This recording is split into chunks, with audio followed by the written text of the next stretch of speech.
Hi, I'm Baku. Welcome to A News. Let's see the top stories. Drone attack on Ukraine's capital Kiev injures 11 people.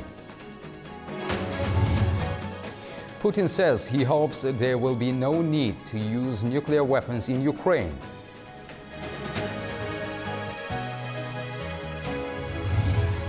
Iranian Foreign Minister Arakchi said to visit Pakistan and India amid escalating tensions between Islamabad and New Delhi.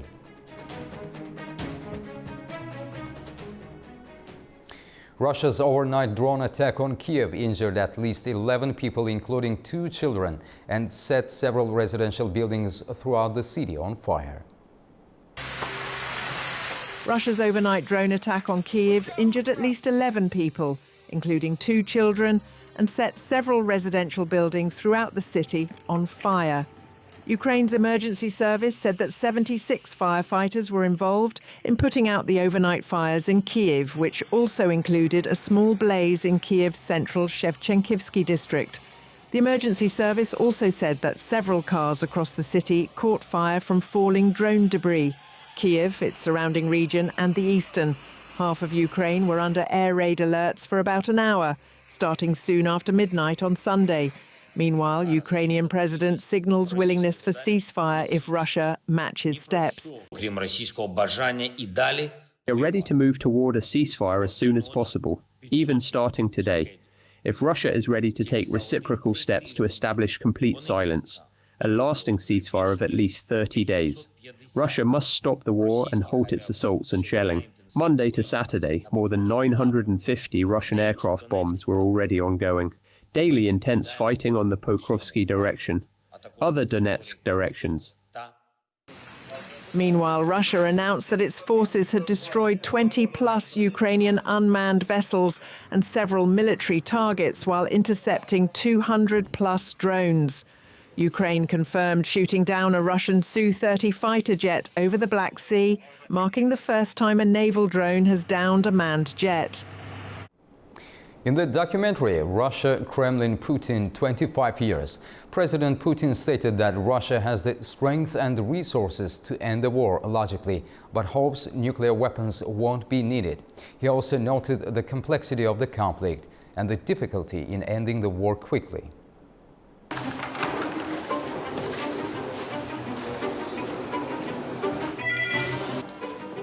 In the documentary Russia, Kremlin, Putin, 25 years, President Putin emphasized that Russia possesses the strength and resources to logically conclude the war with Ukraine. But he expressed hope that nuclear weapons would not be necessary. He reflected on the decision to send thousands of Russian soldiers to Ukraine in February 2022, marking the onset of a major conflict in Europe since World War II. The war has significantly increased tensions between Moscow and the West, resulting in numerous casualties. US President Trump labeled the conflict as a bloody massacre and a proxy war, while Putin acknowledged the risk of nuclear escalation as a consequence of the ongoing war. They wanted to provoke us, as you said it yourself. They wanted us to make mistakes. There was no need to use the weapons you spoke about, and I hope they will not be required. We have enough strength and means to bring what was started in 2022 to a logical conclusion with the outcome Russia requires.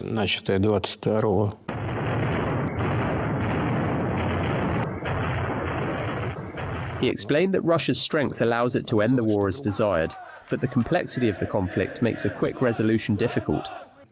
He also pointed out that since 2014, Russia has grown stronger, with Crimea's annexation being a key move to protect its interests.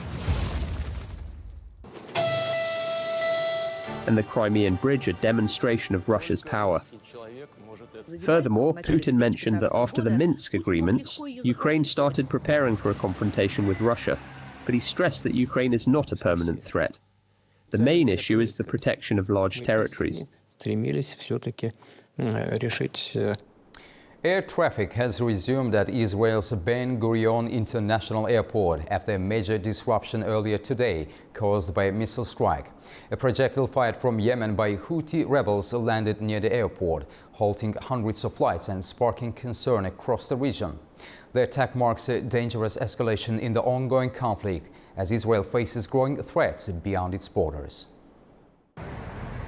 Takeoffs and landings at Israel's main international gateway, Ben Gurion Airport near Tel Aviv, were temporarily suspended on Sunday after a missile launched from Yemen by Houthi rebels struck nearby. The Israeli Airports Authority confirmed that operations have now resumed. Earlier in the day, air traffic was halted, affecting a total of 422 scheduled international flights and an estimated 66,200 passengers.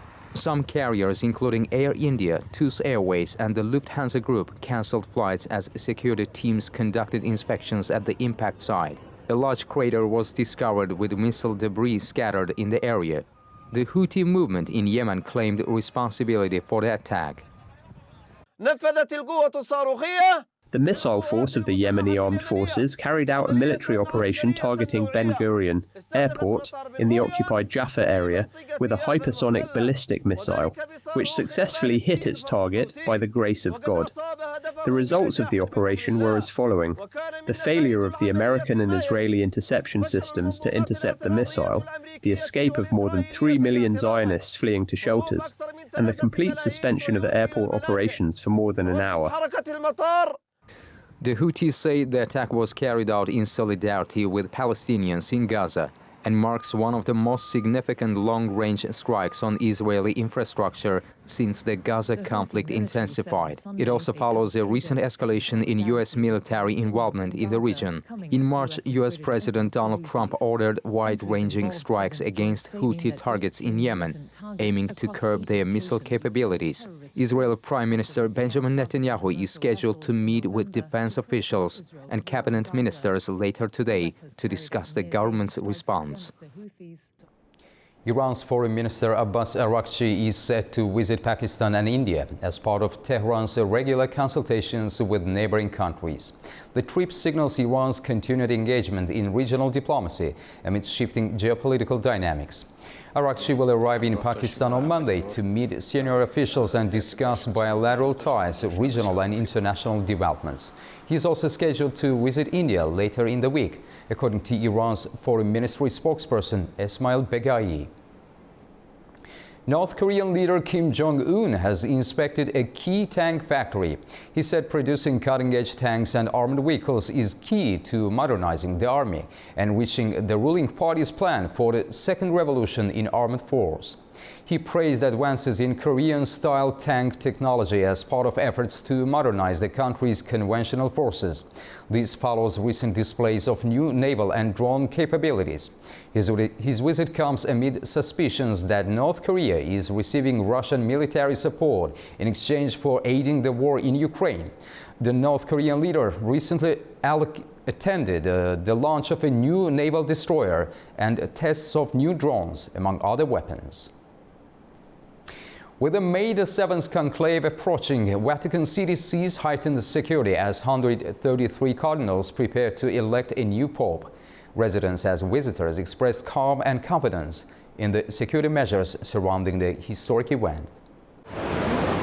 Security has been visibly tightened around Vatican City just days before the May 7th conclave to elect a successor to Pope Francis.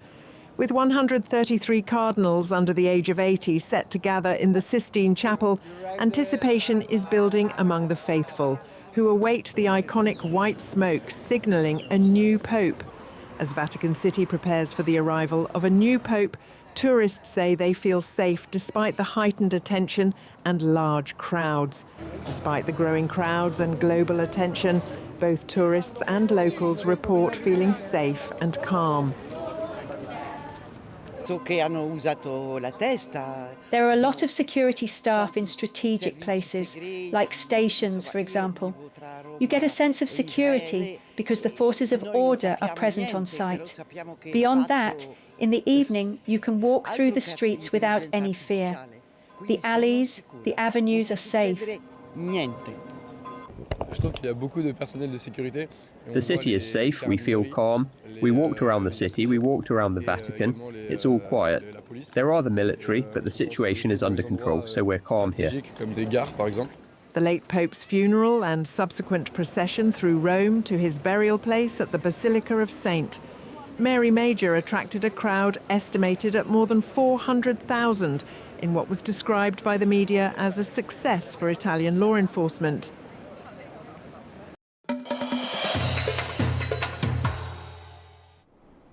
President of Azerbaijan Ilham Aliyev and First Lady Mehriban Aliyeva met with Patriarch Kirill of Moscow and all Russia, who is visiting Baku. During the meeting, the sides discussed mutual respect and cooperation.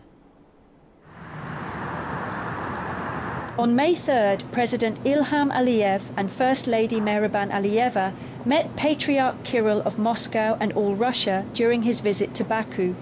President Aliyev welcomed the Patriarch, highlighting the ongoing tradition of sympathy, respect and support between peoples, which forms the foundation of strong interstate relations. He emphasized the role of interfaith and interethnic harmony in Azerbaijan, with the Orthodox community playing a key part in this peace.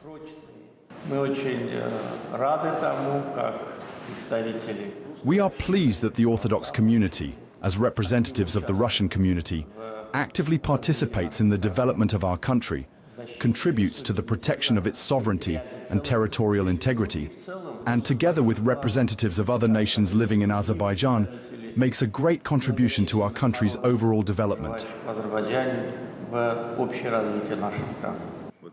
Patriarch Kirill expressed his pleasure in visiting Azerbaijan again, praising the sincerity of President Ilham Aliyev and First Lady Mehriban Aliyeva, and valuing the country's atmosphere of mutual respect and friendship. He also conveyed President Vladimir Putin's greetings to Ilham Aliyev and invited him to attend the 80th anniversary of victory. As someone who has had the experience of interacting with Vladimir Vladimirovich, I must say I sense sincere respect and openness in his words. I witnessed it personally. That's why we hope that you will be able to visit Moscow on the occasion of this significant date, the 80th anniversary of victory over the dreadful enemy. During the meeting, Patriarch Kirill presented the First-Class Order of Holy Princess Olga to First Lady Mehriban Aliyeva for her contributions to preserving traditional values and promoting intercultural and interfaith dialogue.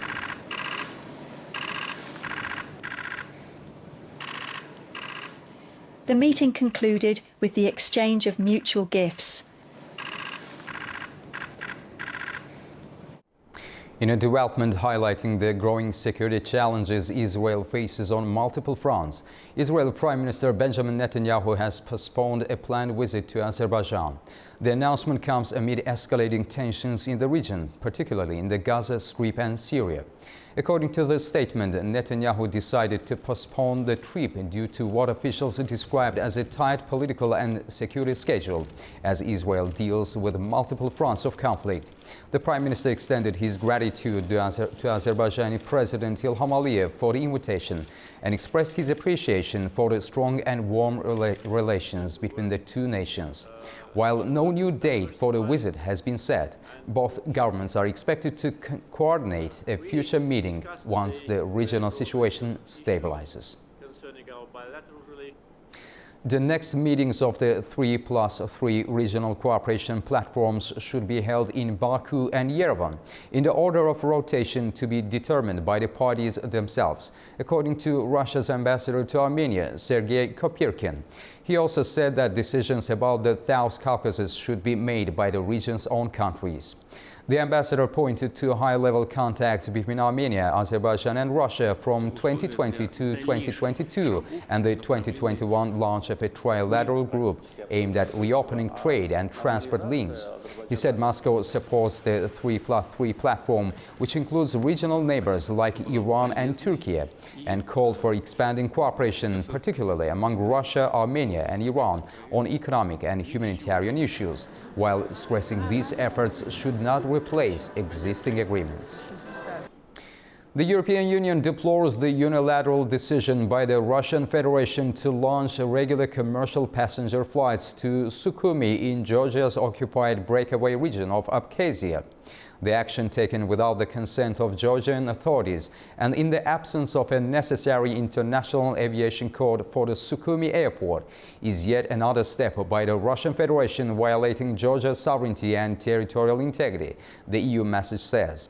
The European Union reiterates its firm support for Georgia's independence, sovereignty and territorial integrity within its internationally recognized borders. Baku has condemned the detention and deportation of Azerbaijani MP Azer Badamov from Moscow, calling the move an unfriendly act and demanding a clear explanation from Russian authorities. According to Azerbaijan's Ministry of Foreign Affairs, Badamov was part of an official delegation invited to Astrakhan by Russian regional officials to attend events commemorating the 102nd anniversary of national leader Heydar Aliyev.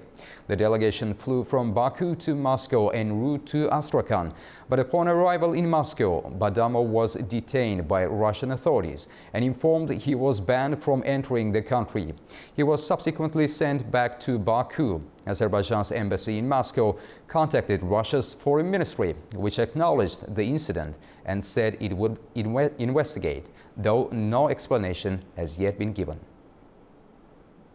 Tashkent is voicing concern over how its citizens are treated in Russia, following growing reports of mistreatment and rights violations involving Uzbek labor migrants. The country's deputy foreign minister met with the Russian ambassador to raise the issue directly. At the May 2nd meeting, Uzbekistan called for the review of the situation and asked the concerns to be conveyed to Russian authorities. Both sides agreed to maintain close cooperation on safeguarding citizens' rights. Uzbekistan and Afghanistan have signed a landmark agreement on Amu Darya River Basin Management. Our Tamim Bahiz brings us more from Kabul, Afghanistan.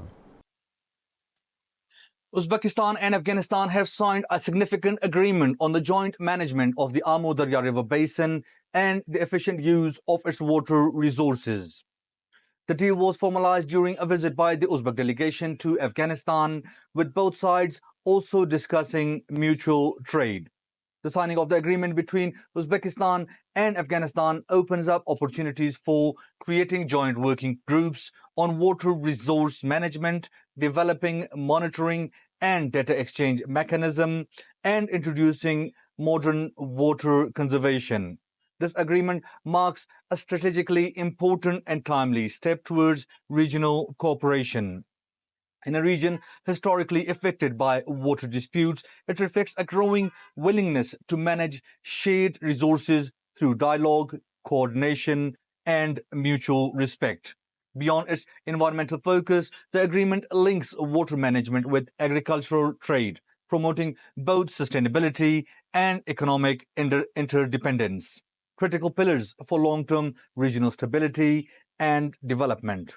This is a promising example of how transboundary cooperation can turn potential conflict into opportunity for shared growth.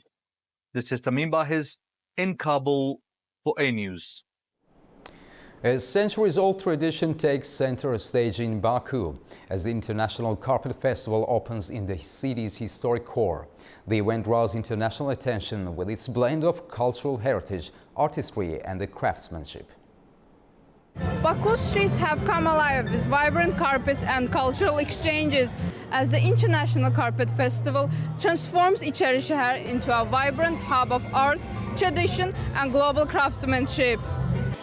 In the heart of the capital, this three-day celebration of carpet weaving brings together artisans and experts from around the world, including Turkey, Pakistan, Tatarstan, Uzbekistan, Kazakhstan, Iran, and various regions of Azerbaijan. The festival honors centuries of tradition while encouraging international exchange through live weaving demonstrations, exclusive exhibitions, musical performances, and public masterclasses by those who have been in this craft for decades.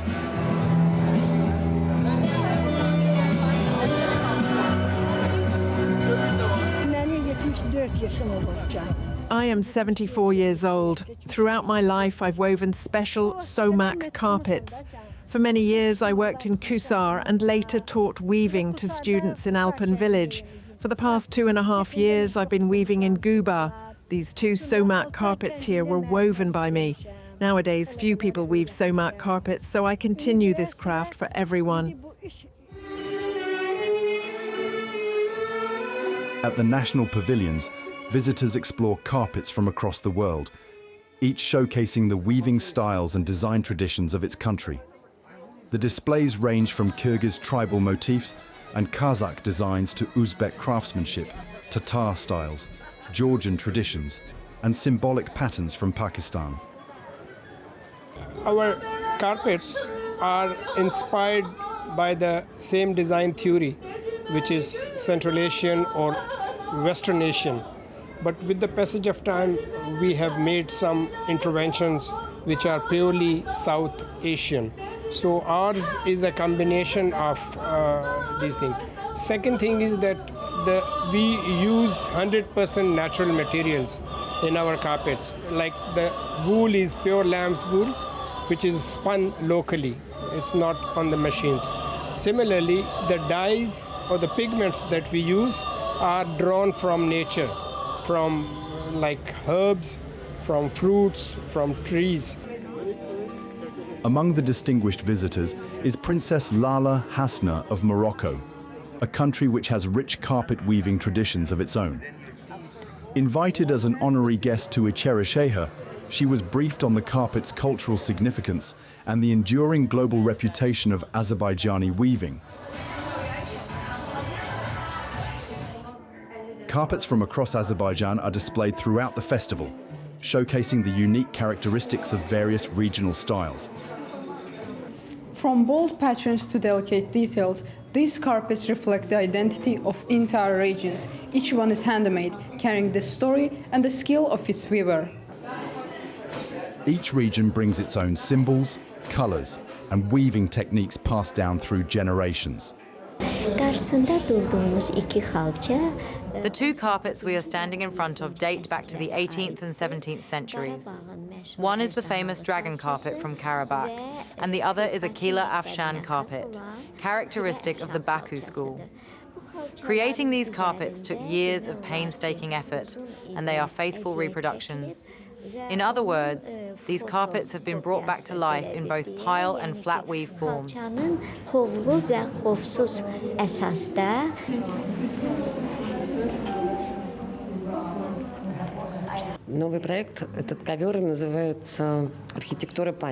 This new project, this carpet, is called Architecture of Memory.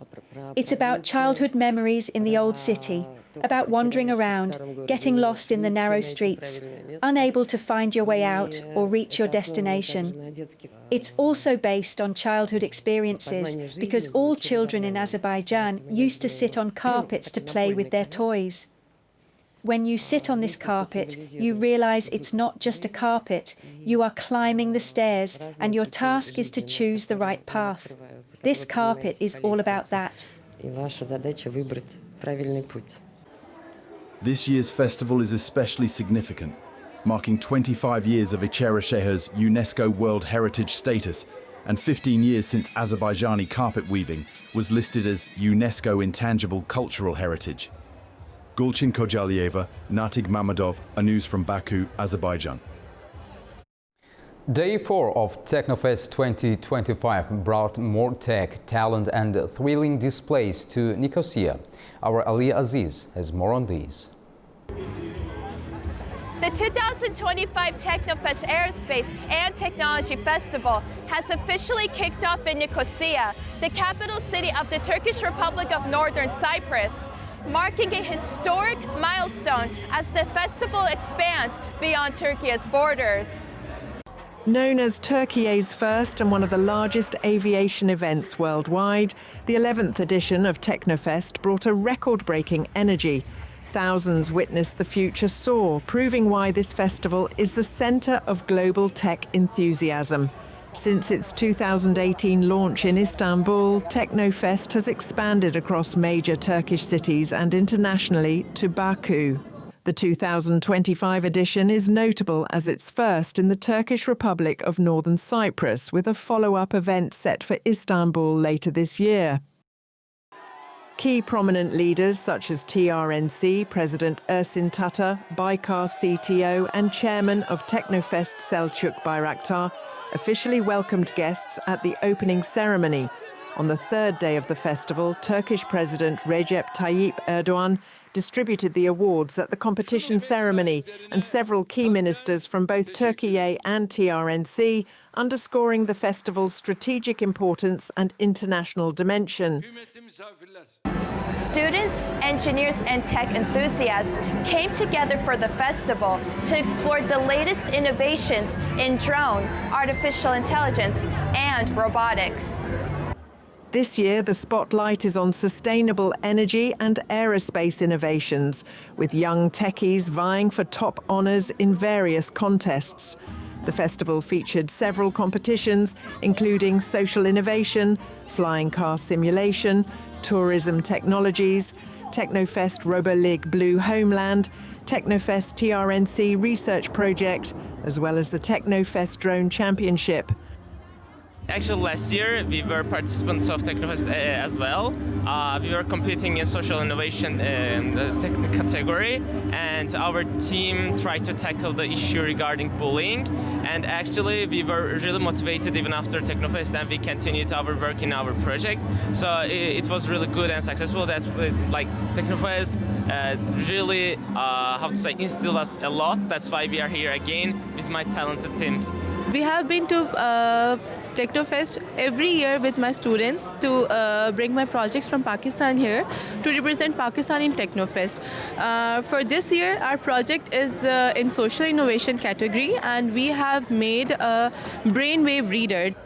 At the festival, Baku Higher Oil School's Kizilkaya team won first place in the tourism technologies category, with the award presented by Turkish President Recep Tayyip Erdogan. The social innovation competition team, the Marif Scientist 25 team, representing from Pakistan, won the first prize in their category.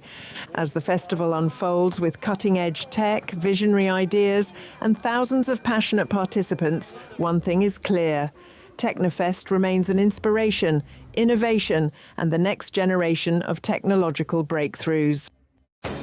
Well, that's all we have for now from Baku. Stay tuned to A News for more updates.